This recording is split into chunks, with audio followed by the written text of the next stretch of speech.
Hello, నాకు అసలు పెళ్ళే కాలేదండి బాబు. అయినా పెళ్ళైతే కాఫీ షాప్కి వచ్చిన అమ్మాయి టెన్షన్గా ఉందా, ఇలా అందంగా ఉందా, ఇవన్నీ ఎందుకు ఆలోచిస్తాం చెప్పండి.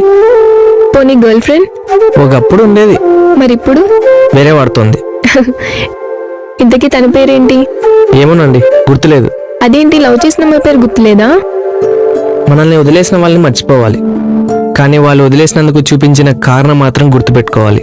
ఎందుకంటే అదే కారణం వేరే వాళ్ళతో రిపీట్ అవ్వకూడదు కదా. ఇప్పుడు వాళ్ళని గుర్తుపెట్టుకుంటే వాళ్ళనే ఏదో ఒకటి చేయాలనిపిస్తుంది, లేదా మనల్ని ఏదో ఒకటి చేసుకోవాలనిపిస్తుంది. ఆ రెండింటి వల్ల పెద్దగా ఉపయోగం లేదు.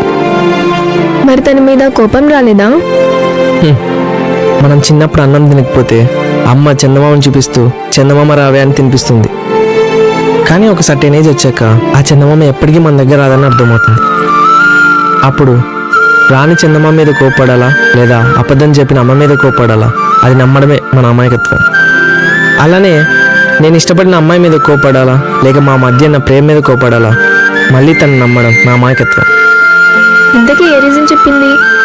స్టార్టింగ్లో ఏం నచ్చాయో లాస్ట్కి అవే నచ్చలేదు అన్నది. ఐ థింక్ బోర్ కొట్టేశాను తనకి. అందుకే నా గురించి ఎవరికి ఎక్కువగా చెప్పాను.